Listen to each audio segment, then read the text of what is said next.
Hello, no mai, hoki mai, and welcome back to day 2 of the Financial Services Council 2020 conference, Generations. We hope you've had a relaxing break following our morning of commerce insights and expert analysis of the future of retirement and economy. It was great to see such robust discussions and debate in the regulatory space. And it's a privilege to actually have the wisdom and insights shared so close to us making our voting decisions. Knowledge is power. And wow, what an unforgettable closing session Dr. Susie Wiles delivered. She has proven the value in database decision making. There is no running away from the truth of science. And her ability to demystify the most complex subjects like microbiology is a testament to her passion for the subject. Well, it's not over yet. For the next hour, our breakout sessions are brimming with expert knowledge from right across the sector. Our curated panels of industry leaders weigh in on the power of data in insurance and the potential silver linings for the investment world in a post-COVID economy. Our Generations and Trustees sessions will look at the future and discuss what is needed for the sector to not just thrive, but to survive beyond 2020, and also analyse what the future of New Zealand's team of 5 million plus will look like. Thank you again to our sponsors for supporting these sundowner sessions. Once again, in all sessions, there's an opportunity for questions and answers, so take note and enjoy. Mā te wā.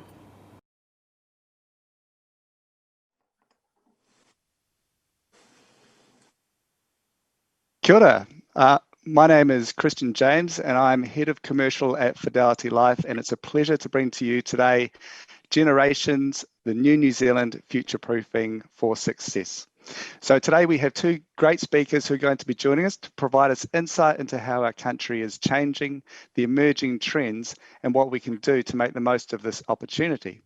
So first, I'd like to welcome Distinguished Professor Paul Spoonley. Welcome. Yeah, hi Kristian. And secondly, Financial Services Distribution Specialist Aneel Ravji. Hello, Aneel. Hi Kristian, and good afternoon to everyone. Hey, so let's just set the scene to begin with. Now, on 31st of March, New Zealand's population ticked over to 5 million. And the last million happened in only 17 years, the fastest in our history. Now, the first part of those 17 years was very much around fertility and natural increase, whereas the second half was very much about migration. And New Zealand experienced the highest net migration of any country in the OECD from 2013, where we had a net gain of 330,000 residents. So that means that the last decade has seen significant change for us as far as our composition and also where people live. And there are 4 main factors that are driving that. First of all, we have declining sub-replacement fertility. Secondly, we have an aging population. Thirdly, due to the increase in migration, we have a change of our ethnic makeup. And then lastly, we have where people live. So certainly within Auckland is a big growth area, whereas if we look to about 3/4 of our territorial authorities, we're going to see potentially a stagnation or decline over the next 10 years. Now, as well as the rapid change in the composition of our population, and particularly the growth of the Asian market, it means that the dynamics of our country are changing. So what we're seeing is that within the New Zealand, we have different attitudes, beliefs, and values when it comes to investments, savings, and risk. So the question now is for us to think about, are we prepared? And then what are those steps that we can make to ensure that we are making most of the opportunity? So really, if we fast forward to 2030, New Zealand's going to be very, very different. And it's going to change as far as the sports that we follow and support, as well as electoral success. And then lastly, around the products and services that we offer. So the question is, do we know what these changes are and can we make the most of them? So look, the way that we're going to structure our presentation or our session today is going to be, first of all, Paul will talk to us about the changing face of New Zealand and what is happening and what it will mean for us. And then we'll be followed by Aneel, who will talk very much around this emerging market and what do we need to do as an industry to access and really meet the needs of these new migrant sectors. And then lastly, we will move to Q&A. So if you do have any questions, do send them on through, and then we'll make sure that we can ask them of our esteemed guests. So first of all, we will move over to Paul's session. So look, it's a pleasure to be able to introduce Paul, a distinguished professor, sociologist, demographer of Massey University. So Paul was until recently the Pro-Vice Chancellor of the College of Humanities and Social Sciences at Massey University. He's also the author and editor of 27 books, the most recent being the New Zealand Facing Demographic Disruption that's come out this year, which is a great read. He was made a Fellow of the Royal Society of New Zealand 2011 and was granted the title of Distinguished Professor by Massey University in 2013. So without further ado, Paul. Yes, nā mihi kia koe, Kristian, kia ora, Aneel, kia ora tata katoa. So what I want to do is just take through the major changes, and Kristian has signalled some of these. When we talk about disruption, we often think about the way in which our being disrupted, and we are seeing very significant changes. What I want to do is convey to you the way in which our demography is disrupting the way in which we live and understand and work in our society. So as Kristian has indicated, there have been some significant changes. The foundation of those changes came through the decade 2010 to 2020. And what we're going to see over the next decade, and probably the next 2 decades, is the consolidation of those changes. I've written the book that Kristian mentioned, and the title is given there. But what we need to acknowledge is the very significantly different New Zealand that is going to emerge. And I just want to highlight some of the key elements of that different New Zealand. Here are some of the key elements. One is that we're going to see a rapid aging of the population. Alongside that is the way in which fertility is dropping, and the distribution of our population is changing. So as you will see, we are anticipating that 60% of the population growth of New Zealand over the next 2 years will come in terms of the growth of Auckland. And then, of course, there's the issue of immigration. Immigration through the period 2013 to 2020 has been the highest in the OECD, as Kristian mentioned. It has changed our society. And even though at this point COVID has zeroed out that migration, we are going to see major changes that occur from migration. So the first of these is aging, and we talk about numerical and numerical aging as the numbers that are going to be aged over 65. So in 2013, we had 600,000 people aged over 65. Quite soon it'll be over 1 million. And so when I was growing up as a baby boomer, about 8% of my community were aged over 65. It will soon be 25% for the country as a whole. And so that proportion of the population that are aged over 65 will change what is happening. We are also living much longer. And I'm going to show you a slide in a moment which underlines that point. And then, of course, we've got all the sorts of consequences that follow from that. Do we have an adequate health system? Where are the aging communities going to be? So the first element is aging. And this is a map that we have, which is for 2031. If you look at the right-hand side of the map, the areas that are coloured dark red have at least 30% of their population aged over 65. The parts of the country that are coloured pink, lighter red, will have between 25 and 29% of their population aged over 65. So as you can see, much of New Zealand is going to experience a much greater proportion of their community who are aged over 65. It's going to be one of the most transformational changes that we've seen. And of course, we've never seen anything like this. This is very unusual, has never been experienced before in human history. And if I can just underline this by the longevity. The Prime Minister had a daughter 2 years ago, Neve.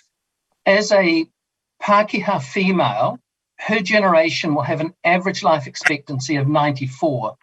What that means is that half of her generation will live to be 100 or more. And what we're increasingly doing is looking at the average life expectancy of people aged 65. And at the bottom of that slide, you will see some figures. And as you can see, the first figure is for females, the second for males. As you can see, our remaining years of life at age 65 is pretty much the same as Japan. We are right up there. So we don't tend to talk about average life expectancy. We tend to talk about life remaining, years of life remaining at age 65. So the second is declining fertility. And we've gone from a high in the 1950s of having 4.3 children per woman in New Zealand, and we are now at a sub-replacement level. So replacement level is 2.1. We're now down at 1.7. And that really means that the number of children born last year in New Zealand is not adequate or sufficient to replace our existing population.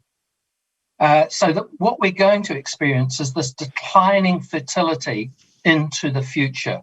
It's going to have a very significant impact, and the cohorts coming through our education system are already beginning to reduce, and the number of people in the next 10 years who will come into the workforce will also reduce. So it will be a very significant factor in our future shape of New Zealand. The third is the population stagnation or the population decline of communities in New Zealand.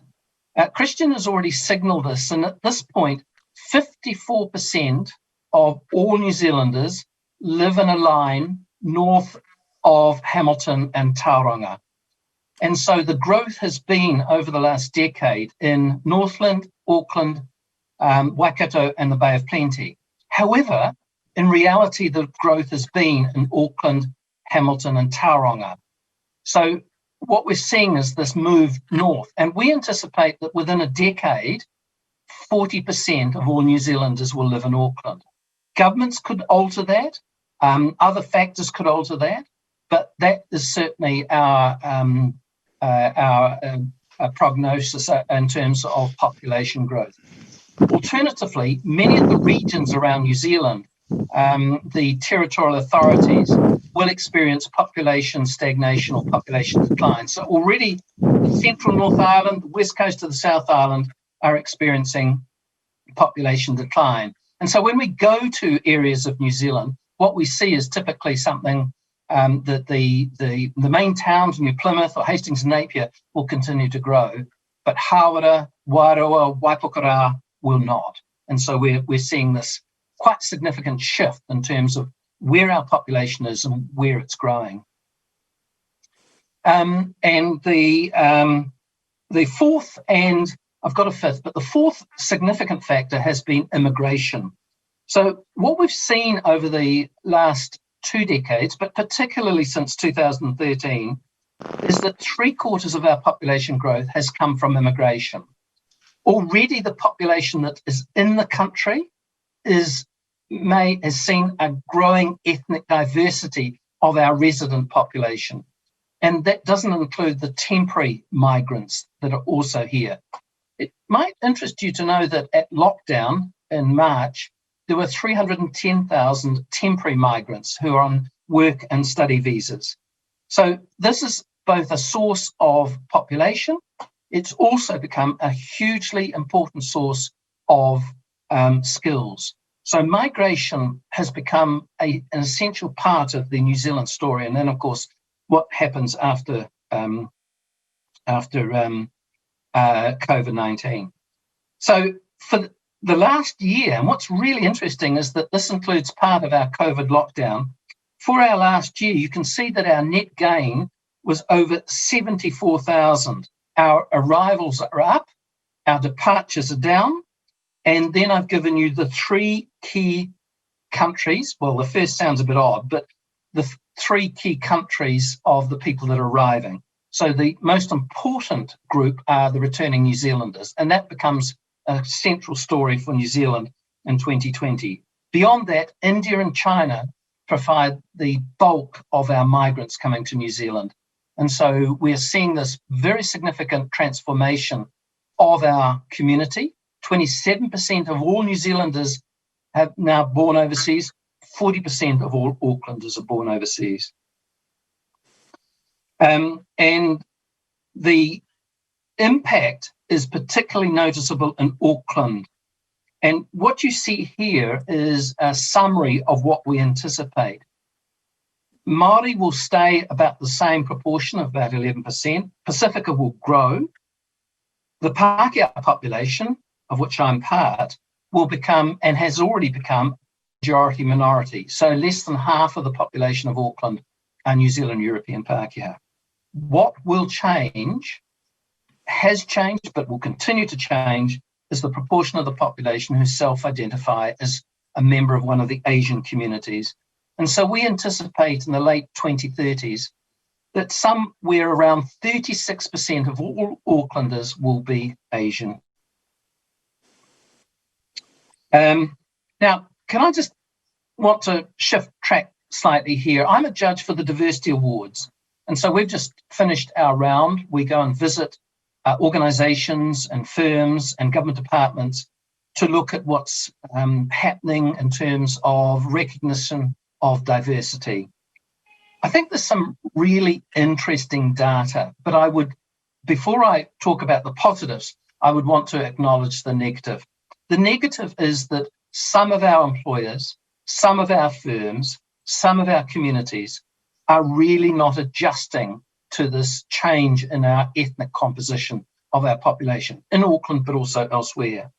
So what you've here, and this is just a selected example, so we can look at any number of other examples and go on the Diversity Works website and have a look at the category winners for this year. There are some fantastic stories, but Deloitte have provided some very interesting insights into what companies, what organisations need to do to recognise diversity. And here you've got a bit of a checklist. And so I would just draw your attention to this. We have, and I'm speaking now as a diversity judge, we have some wonderful examples of firms that are really beginning to understand that their client base, their workforce, their community is now very different from what it was 20 years ago and possibly from even 10 years ago. And that as they begin to think about the future, it is going to be very different again in the future. So what would I look for? Well, here are some of the elements, and again, this is from my own experiences, but let me just highlight them for you. I think we need leadership. We need people who understand the changing nature and diversity of New Zealand and to respond to that.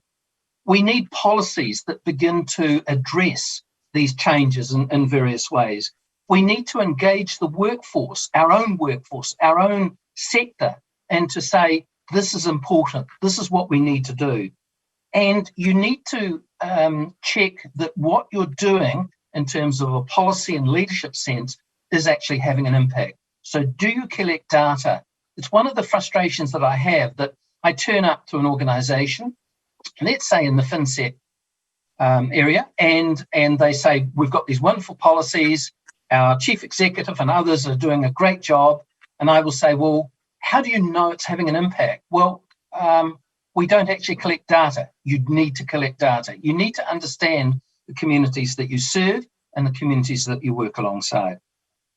So that's embracing diversity. The final thing that I would just point out, which is fundamentally important in terms of these changes, are some of the generational differences. I'm a baby boomer. My generation is the healthiest and wealthiest older generation that has ever been. And by the way, on the record that we have at the moment, we are significantly wealthier than the generations that are coming along as our children and grandchildren. the millennials have experienced some major issues in terms of engaging with paid work because of the global financial crisis and now with the pandemic. So the millennials and the baby boomers are quite different in terms of things like debt, housing costs, income, and I talk here about labour market scarring. So I just think we need to acknowledge in this very significant shift, disruption that we're experiencing in terms of our demography, that there are, and there always have been, but there are very important generational differences between generations. And you might like to think as a sector, how do you engage with these different generations? Are there different products? Are there different messages? What are you going to do in terms of particularly the digital natives that are coming along? And so one of the things that we're looking at is what we're calling intergenerational wealth transfer. What does that look like? So I've already indicated that as a baby boomer, not all of us, but many of us have significant asset wealth. And how does that get transferred on to the next generation? So let me wrap up and I'll pass over to Aneel. So just to reiterate some of the key messages, we are rapidly aging in a numerical sense, but also in a proportional sense. That aging population, the population aged over 65, including the population aged over 85, is growing very, very significantly. And then alongside that is the shift of where people live. And that shift is north, and it's particularly to Auckland, Hamilton and Tauranga. Those are our three big growth centres. There are other growth centres, I'm not wanting to deny that, but those are where many of the people will be placed in the future. So that's why there is a story there about regional population stagnation and decline. By the way, that is not a very welcome story when I go around and talk in regional New Zealand. I can provide the evidence, but there's often a denial that that's happening. And then, of course, there's the story of immigration. We've seen a huge inward move to New Zealand through 2013 and to 2020. The COVID-19 experience, both in other countries, but also what we've done in New Zealand, has just increased our brand recognition and our brand attraction enormously. So we've seen an almost 200% increase in the number of Americans wanting to migrate to New Zealand in the last few months because of what we've done over COVID-19. The same is true in the UK. So just be aware that as we come out of COVID-19 and migration resumes, there's going to be enormous interest. And so this is what we look like. The growth in the 65 plus for most of the population. Look at those figures. 56 out of 67 territorial authorities will not see population growth over the next decade. We will hit a tipping point quite soon where there'll be more over 65s than 0 to 15-year-olds. So the structure and the balance of the population, the centre of gravity in the population is changing. That has implications for our workforce. We will see, again, over the next decade, more people retiring than entering the workforce. Already at the university sector, we're seeing that decline in terms of the numbers entering tertiary study. So what we then want to do is supplement that by international students, and that's a bit of an issue at the moment. But what we're doing as a country is then supplementing that decline in the those entering the workforce by having immigrants. So again, that becomes a bit of an issue. And that, of course, is that immigration contributes significantly to both our population growth, but also in terms of our skill supply. So because of COVID-19, we're seeing the disruption in the arrival of both temporary and permanent migrants. And there are sectors, there are organisations, there are regions which are beginning to suffer quite significantly because of that disruption in terms of migration. So let me leave you with a couple of pitch points. One is that the New Zealand that is beginning to appear in 2020, and certainly the New Zealand that we will experience in 2030, is very different from anything that we've experienced before, and we will have to adjust to that. And what worries me, and this is the second pitch point, is that many of us don't fully understand how New Zealand is changing in the way that I've described it today, or have thought through the consequences of that. And so one of the things that worries me is that we're not going to adjust in time. We know what New Zealand is going to look like in 2025 or 2030, leaving aside what's going to happen with immigration. We know that it's going to become more diverse, both in terms of age, but also in terms of ethnicity. How are we beginning to adjust and anticipate that very different New Zealand that's emerging?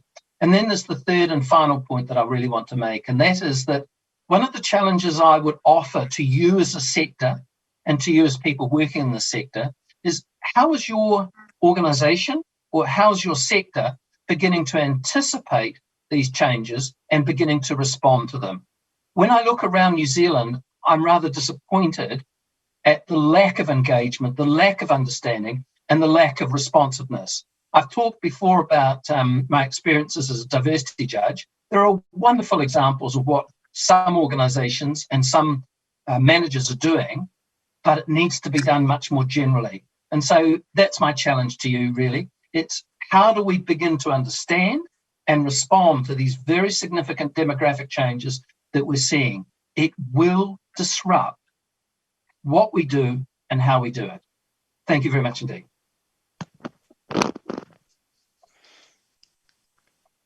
That was awesome. Thank you so much, Paul. A lot for us to think about. And I think you're quite right. We do have some more thinking to do as an industry. And I'd say other industries as well, just about how do we respond and prepare ourselves and really think about what we need to do going forward. And I do have a great question that's come through regarding this. But what I'm going to do, I'm going to hold on to that question till the end. Now, this is a great segue into Aneel's presentation, which is very much around how do we identify these markets and how do we start thinking about what are their needs. So I'd just like to introduce Aneel. So look, Aneel's got extensive experience in life insurance distribution over 25 years and has worked for some of the largest insurers in New Zealand and Asia. And particularly in 2006, Aneel went over to India and set up a distribution channel there, and over 3 years created a sales force of almost 3,500 advisors across 44 cities, producing US dollars, $20 million of new business a month. So incredible achievements.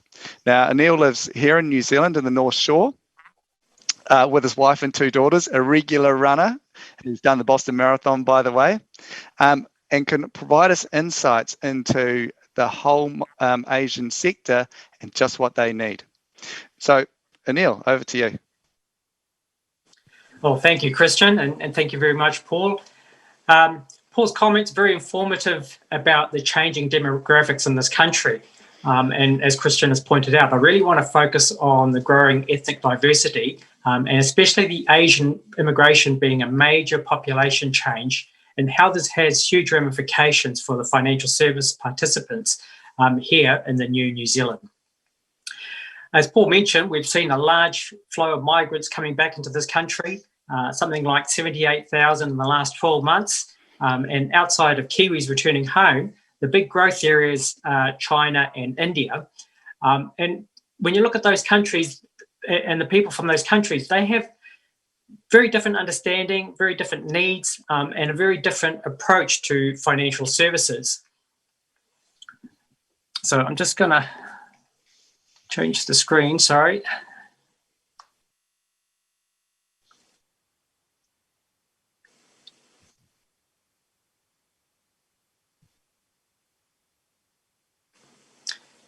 And so as a financial service participant, you might be thinking about, well, why should we target the Asian migrant market? Well, there's a whole raft of reasons. Firstly, it's one of the fastest growing ethnic categories. It's estimated by 2038, and that's only 18 years away, the Asian population in this country will have more than doubled to 1.16 million people. Another factor is almost 25% of the workforce will be Asian. That's 1 in 4. And Paul has indicated that this will be significantly higher in Auckland.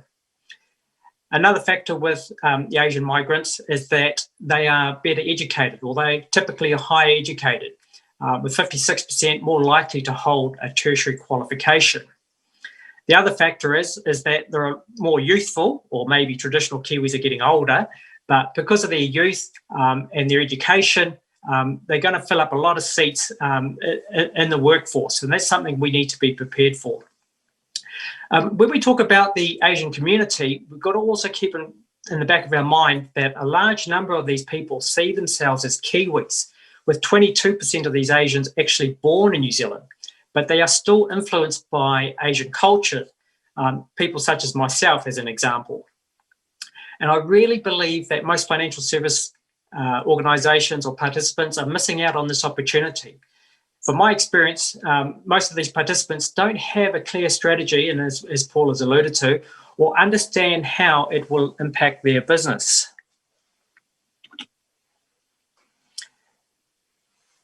Is it a lucrative market, some people will ask? Well, if you look at some figures out of Statistics New Zealand, it shows that the median salary or income is below that of average New Zealanders. But, and if you break that down, so for example, if you look at the average number of full-time income for Asians is below average. There's a high number of part-time workers. Asians make up a low number of salaried employees. And the number of Asians earning $100,000 plus is very low. But these figures are a bit distorted with the large number of international students who have low to no income. But think about the Asian population in a different way. The market works differently in that, you know, if you take a couple of these statistics, so if you look at, for example, household size, they tend to live in bigger households with extended family or a larger network. So if you look at, 35% of Asians live in homes with 5 or more people. 9% of Asians live in a home with 7 or more people. So they live in larger households where they rely on multiple incomes, and therefore their combined household income is actually quite strong. Another factor is their stronger work ethic. They don't typically work 9 to 5. They are hardworking people by and large. An Asian born in New Zealand works 47.5 hours per week. But if you look at this, and this blows me away every time, but an Asian born in China that's working in New Zealand works on average 67.7 hours per week. So they don't work that typical 40-hour work week. They work longer, they work harder, and they make up for lower incomes in the long run.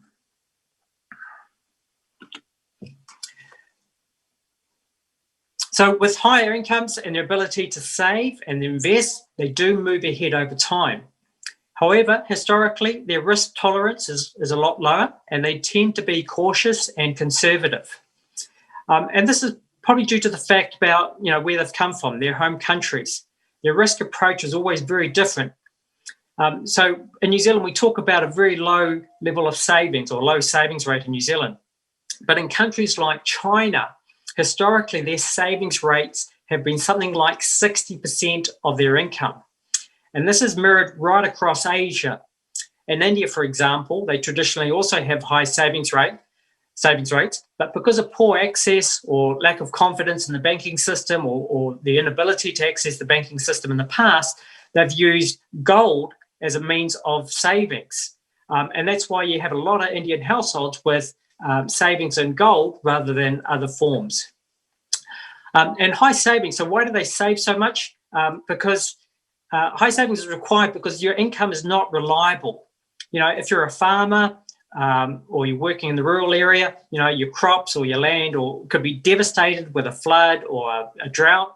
There's no welfare support. There's nothing there to help you. So you do rely on the fact that you have to save for a rainy day. They've also relied on the extended family support and the network and living with family members. So you'll typically find a lot of households with grandparents, children, and even adult children being very commonplace, or even living with in-laws is quite common. And this means that if somebody in the household lost their job or they became sick or disabled, then the rest of the family could actually help cushion the impact for the family. So when you think about it, they've approached, their risk strategy has been different due to historical reasons. And that's why when they come into this country, they do tend to think about these things a bit differently, because that is the environment that they've come through. What about their attitudes? So when we talk about financial services, and I'm just generalizing here, there's a few things you want to keep in the back of your mind. Firstly, I find that they typically have a longer buying cycle. They're not quick to make a decision. They take time to build a relationship. So if you're meeting with them, if you're a financial advisor, your first meeting, for example, is not really discussing business. It's really focusing on building that relationship. And, if you think about, if you're a financial advisor and you have to, supply your disclosure statement and introduce your scope of engagement, these are very hard tools to bring into that discussion early on, because you don't want to be seen as going straight into business. You really need to be focusing on building that relationship. And that's really, really important for the Asian mindset.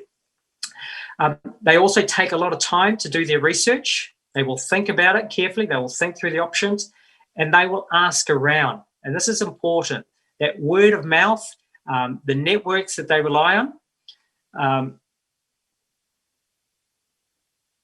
I'm sorry, I think I skipped a screen there.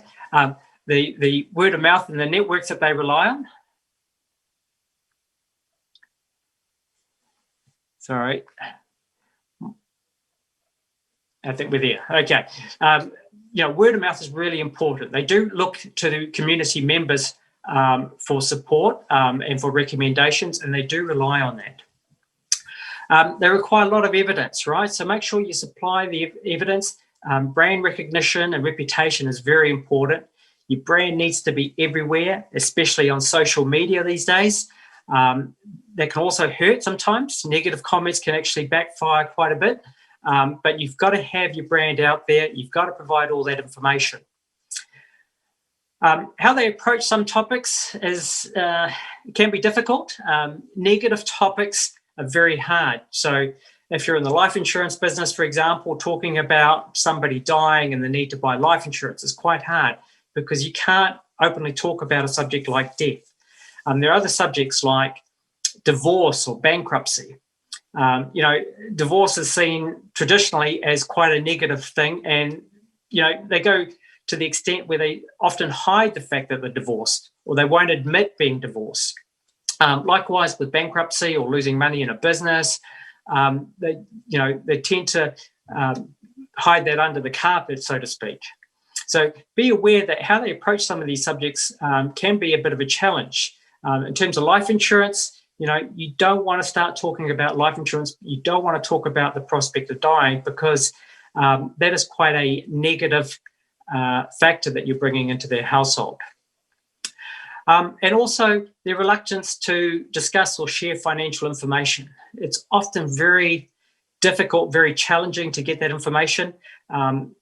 It comes to an issue of trust. They fear that any one institution or perhaps the government having too much information, maybe that information could be used against them. And so they're reluctant to reveal all the information or to provide you with that information up front.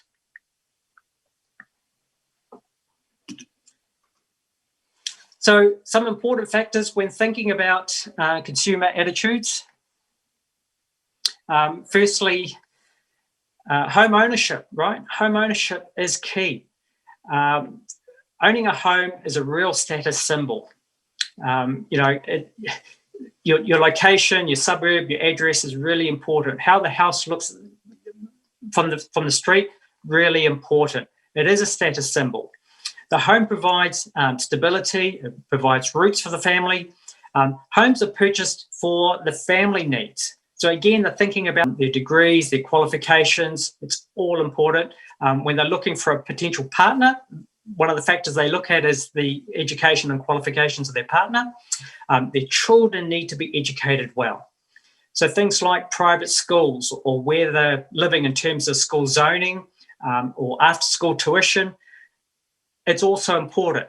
Children must be seen as doing well, otherwise it's not a reflection on the child, it's actually a reflection on the family or the parents. So education is a very valued and important factor for this community. Family, I've talked about the family. It is very much the centre of their buying needs.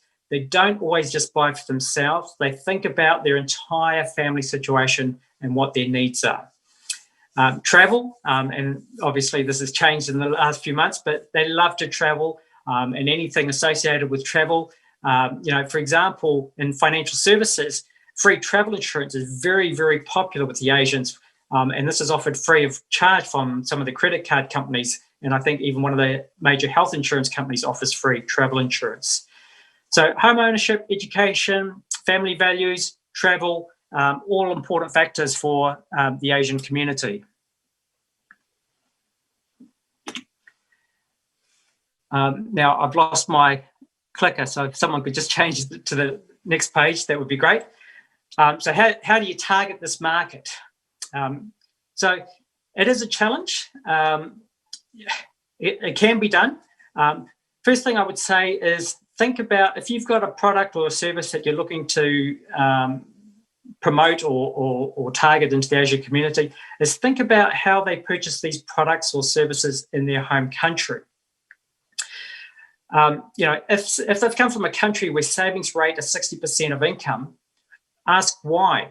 They don't have protection products. Access to banking was always limited. But look at how they pulled their resources and how they handled these sorts of risks. Until recently, general insurance products didn't even exist at a retail level. So simple things that we take for granted, like insuring your house or insuring your car, can be quite strange concepts to them. Another good example about how, and Kristian and I were talking about this recently, is how, if you've come from China and you've arrived in New Zealand today, and everyone's talking about the election, which is happening on Saturday. And if you're from a country like China where you don't get to go and vote and choose, having an election is quite strange. And it takes time for them to comprehend and understand how our voting process works, or how MMP works, or, what's an electoral vote or what's a party vote. And they find out about our election process by discussing it with community members. And that's a big driver to determine how they vote, because by and large, they vote as a community and not necessarily as individuals. Okay, language. Language is also important. You don't need to be able to speak in their language, but it certainly helps. It helps build that relationship. By and large, most migrants are very, educated in English, so that helps these days. A couple of things to watch out for. Consider meaning. And I give the example where there's a major trading bank in New Zealand. And when you say the name of that trading bank to a Chinese person, in Mandarin, it sounds like you're saying stupid person's bank. So it's quite a challenge for that bank, where every Mandarin speaking person thinks, am I dealing with a stupid person's bank? So be mindful of those sorts of translations or those sorts of meanings, and think about how you're going to deal with those sorts of issues. Be digital. They have a very high usage and reliance on digital technology. They tend to be tech savvy. They tend to be way ahead in terms of adaptation of technology, whether it's smartphones or laptops or iPads. They're large users of platforms. So, for example, WeChat in China. They use WeChat, for example, for not only messaging and social media, but they use it for their regular shopping or paying bills. And I was at my mechanics the other day, and it's a real typical Kiwi guy, but when you go in to pay, it says we accept Visa, MasterCard, and WeChat, which I thought was amazing. Provide evidence, right? They're looking for information, they're looking for evidence that your product and your services will work and it will deliver to what they expect. So they will do that research thoroughly, provide this information up front and online. They will consider all their options and they'll talk to people that they trust. And this is another reason why that buying cycle is longer. So don't rush them. They do take time, but give them that information. All right, think about their entire family needs. So when they go and buy a home or they buy a car or they buy a financial services product, it's not about their individual needs, it's about their family needs. So they're also thinking about the grandparents or the adult children that may be using those products and services. An example, if they're buying, typically we buy in New Zealand, we buy life insurance to cover the mortgage or cover the debt and leave a little money for the spouse and the children. But with the Asian community, they're also thinking of other dependents, and their other dependents are people like their parents or the grandparents of the household, or maybe extended family overseas. So often people buy life insurance for the protection of people outside of the country or for their parents, which it's slightly different to the way we typically buy life insurance in this country. Think about asset ownership. This is important. Asset ownership, in terms of wills, estate planning, and trusts, because their needs are so much more complicated and so much more diverse across the family, across the extended family. And the last thing I would say about dealing with Asians or targeting the Asian community is think about their long-term needs, because they're not short-term thinkers. They don't think about short-term decisions. They think about their long-term needs, their long-term situation. So a couple of examples, there's some life insurance companies at the moment that have level premium contracts, and these are very popular. Some of these contracts go to age 65, age 80, even age 100. Very, very popular with the Asian community. Another example, not in New Zealand, but in Japan. Interesting, in Japan, where home prices were astronomical in the past, and the way that the banks or the way that the financial services got around getting people into their homes was to offer intergenerational mortgages for parents and their adult children. And this is where a property or a home, along with the outstanding mortgage balance, is passed on to the adult children at a selected time or a selected age, which means the household stays within the family. The adult children continue to service that mortgage, and therefore, as a family, the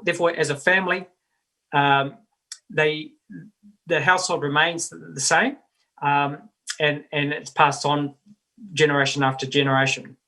So those are just some of my thoughts about this market and how you can target this market. So back to Kristian. That was awesome. Thank you, Aneel. And look, incredibly insightful. I think the big thing that stood out for me was different worldviews. And that's really something we need to think about. And that really drives into what Paul was saying about, are we prepared in our thinking and are we doing enough? So look, there are just a couple of questions that I just want to go to now. And one of them is in relation to embracing diversity. And the question that's come through is, what kind of leadership and government policies will drive this change? Now, Paul, this is something that you called out as, we are slow to move as far as a country. What do you think that we could do, whether it's through leadership or government policy? Well, can I background that, Kristian, by saying that when you look at international surveys of New Zealanders' attitudes towards immigration, we are seen as having one of the most positive attitudes towards immigration of any country. So it is one of those things where you don't get a lot of politicization or to the degree of politicization of migration that you get in other countries. But can I point you to the fact that both the New Zealand Defence Force and the New Zealand Police have both won category and overall prizes in the diversity awards. And so we're seeing some wonderful examples of parts of our government under Mike Bush and Tim Keating who have really shifted their organisations to say, this is important. We don't reflect the communities that we serve, And so how are we going to change? And there's a lot of detail, but I would just simply point whoever's asked that question to look at what they've done, because they're good examples. However, I must say that in other parts of the government sector, I would say that change is very slow, and it's not very appropriate. I think that what frustrates me is that the government are lagging behind some of the demographic changes that we've already seen. And so how do they catch up and how do they respond is a good question, and I'm not sure I have the answer to that. So there may be just one thing I will probe on that, Paul, is that there will be some good proof points that you would have seen through the Diversity Council. Is there anything that comes to mind that you think that we can reflect on as an industry? Yes, I think there are two things, Kristian. One is the acceptance that demographic change and the sorts of considerations that Aneel talked about are now part of your world. It's not an optional thing. It is something that's already happened and that is already beginning to change. I think secondly is leadership. It doesn't need to be the chief executive. It could be somebody who's got a key position in a call centre or, in terms of a small team of people. But leadership is very important for modelling good behaviour. And I think, when we've done surveys with migrants, we tend to find there are some things that they value very, very highly. And to reiterate a point that Aneel has made, trust is really important. Your deeds will indicate your attitudes. And do I trust you is a question that is always foremost in their minds. We've done repeat surveys with migrants, and it's very, very, very important. Awesome. Thank you, Paul. And Neil, do you have any views at all, maybe about brands that are doing it well or things that have really resonated within organisations to bring diversity to the fore? Yeah. There's an organisation that I'm working with at the moment where, 95% of their business is conducted in the Asian community, and they do really, really well.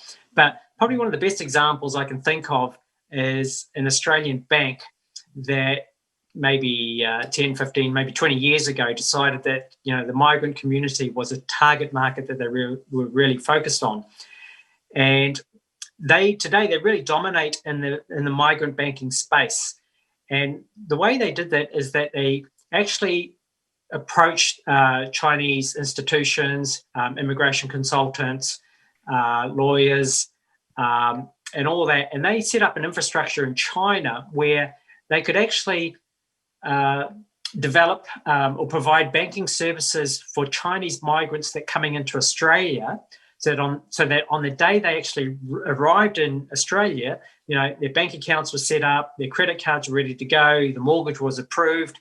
And so as a brand new migrant, you didn't have to worry about all those things, and you're ready to go and purchase a home or rent a home. Whereas typically if you did business with another bank, it would take you days, weeks or months to get the process up and running and get those approvals going. So they really dominate in that migrant banking space today, and they're very successful. So it is thinking about, before these people come into the country, what are the things we can get ready for? Awesome. Thank you, Aneel. And while we are on the topic of products and services, we've got a question here is around what are your thoughts on how to ensure that there are products and services that suit diverse income brackets? So this is income brackets now. Do you have any thoughts at all? And Paul as well. While Aneel's thinking about it, one of the things that COVID-19 will do is exacerbate the spread of income in New Zealand.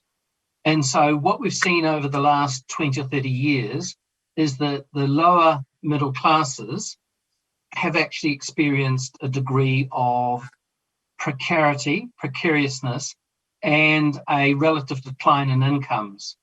And so we will see a greater spread of incomes in the future, unless the government's prepared to do something about it. I'm not anticipating that, but I do think it's one of the key factors. Yeah, that's it's an interesting question, Kristian. I don't know that it's an Asian or a migrant question. I think it impacts everybody equally. What I would say is that I'm very pleased over the last few months. A lot of insurance companies have been very proactive in helping their customers, by providing premium holidays or refunds on their car insurance and that sort of stuff, which is great to see. Again, I think as a financial services, we need to bring in a bit more flexibility, a bit more understanding and caring for people with diverse income. The same thing with self-employed people. I mean, their incomes are up and down. How do we cater for those people on a more fair basis? It's a good question. Unfortunately, I don't really have a solid answer to provide you at the moment. No, that's great. Thanks, Paul. Thanks, Aneel. And we do have time for one more question. And Paul, this is signalled to you, but if there is time, Aneel, feel free to jump in. Given the changing ageing demographics, would you increase the age of New Zealand super above 65? Personally, yes. But one of the things we've done is looked out, and the cost of an ageing population is going to have a huge impact upon our ability to fund things like education and health. And so it's just not superannuation, it's just increasing costs of healthcare. Remember the longevity issue. So I think we've got to have a debate about the age of superannuation eligibility, and we've probably got to have a debate about means testing. A quarter of all people aged over 65 in New Zealand are still in paid employment. Why should they have access to superannuation? So they're very contentious issues, but they are going to become critical policy and funding issues very soon. Just to add to that, I think one of the factors that could help is greater migrant inflows into the country, bringing in their youth, bringing in the employment, hopefully to help grow the country and the economy, and that will actually help fund retirees and our health system and our school system and everything else. Awesome, and well said. So thank you, Paul and Aneel. Look, those are all the questions that we have time for today. But I'd just like to say thank you, Paul, for talking through what's happening with New Zealand now and how it is changing, and really putting the challenge back to us and saying, how are we going to actually move forward and consider all these pieces as well as embracing diversity. And Aneel, thank you so much for identifying the target market, the Asian target market. What are what sort of things drive them around building relationships? I think it's really important, and how they value, and for us to think about from which countries that they come from and the environments that they've come from and the ways they look at savings, risk and investments as well.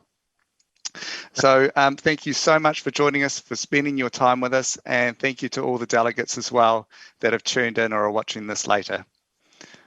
So thank you very much. Thank you. What a fantastic, engaging audience you've all been.